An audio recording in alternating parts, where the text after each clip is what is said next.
Ракеты пошли. Українські ракети вполювали окупантів посеред Кримського лісу. У Збройних силах підтвердили ураження командного пункту росіян біля Верхньосадового поблизу Севастополя. Окупанти заявляють про удар нібито 8 ракет «Storm Shadow» чи «Скальп», а російську ППО, мовляв, обманули ракети-приманки. Чим гучнішими ставали вибухи, тим тривожніше у місцевих пабліках. Херачат. В поле что-то дым. В направлении Суворовка Верхнесадовая дым. Закройте свои аватарки, номера телефонов. Не пишите подробности геоточек и так далее. В хохлопабликах всех засветили. Окупаційна влада Севастополя на чолі з Міхаїлом Розважаєвим уперто відбрехувалося, мовляв, чорний дим, що кілька годин здіймався в небо, це займання сухостою. Лише не пояснив, чому в той бік прямували карети швидкої допомоги. Бо в густому лісі розташовані об'єкти 744-го центру зв'язку командування російського Чорноморського флоту. До окупації там був запасний командний пункт українських військово-морських сил. Журналісти мілітарного зазначають, що російський штаб могли перенести у Верхньосадове після нещодавніх успішних ударів по російським об'єктам у Севастополі. Для того, щоб цей логістичний хаб зруйнувати, застосовуються і реалізуються певні операції і на морі, і на суші, і в повітрі. Останніми днями дуже багато новин з Криму, і це, звичайно, все в рамках одного комплексу заходів, і всі ці заходи результативні, повірте.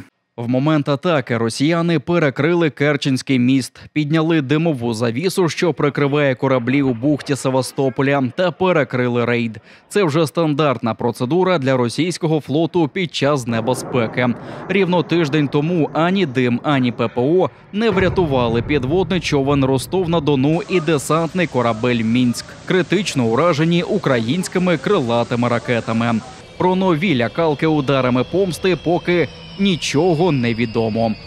Применение этих ракет вне зоны проведения специальной военной операции будет означать полноценное втягивание Соединенных Штатов Америки и Великобритании в конфликт и повлечет незамедлительные удары по центру принятия решений.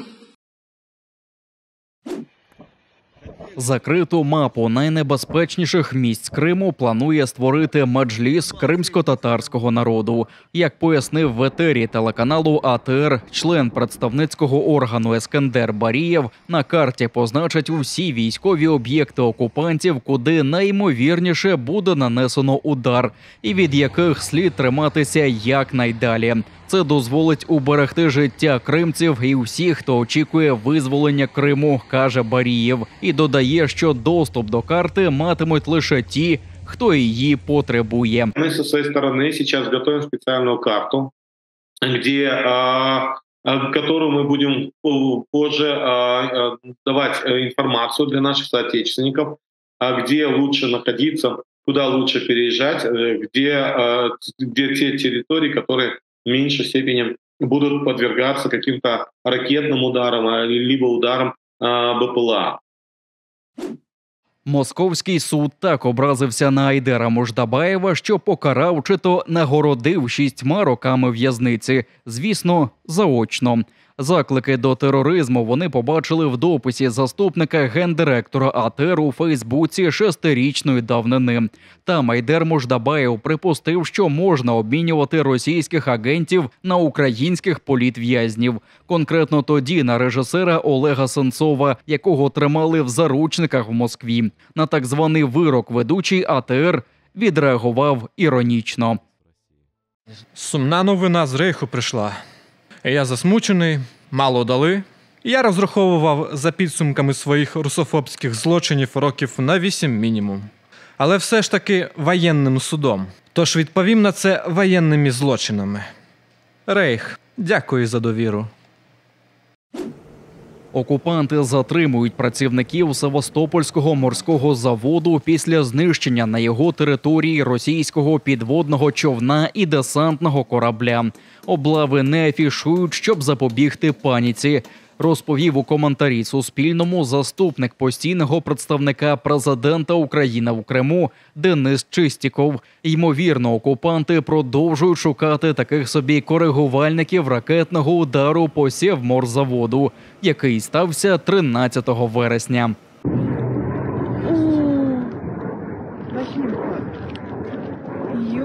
Перед тим у коментарі телеканалу АТР про хвилю обшуків у проукраїнських жителів Севастополя розповів правозахисник Олег Софяник.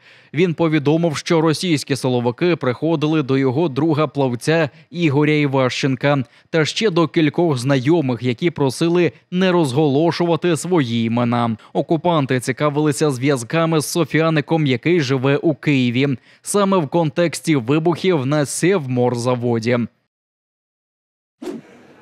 Росія маніпулює поняттям геноциду для виправдання власних злочинів. Україна в Гаазі доводить, що російські брехні – не випадковість. Про це розповів представник України в суді ООН Антон Кореневич. Він заявив, що Росія спробувала відмовитися від власних слів про фейковий геноцид на Донбасі як причину вторгнення. Російська делегація назвала свої ж заяви риторичними зворотами.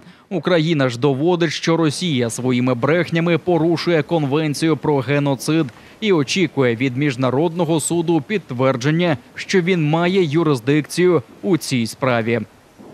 Ми говоримо про репарації, якщо буде відповідне рішення вже справи по суті, так, але це не ця стадія, це наступна стадія. Якщо суд вирішить, що є юрисдикція, то якщо буде рішення справи по суті, ми дійсно будемо говорити про те, що репарації повинні бути, оскільки Російська Федерація порушила один з ключових міжнародних договорів в сучасному міжнародному праві, один з договорів, який є, як ви чули сьогодні, одним з основоположних для системи міжнародного захисту прав людини.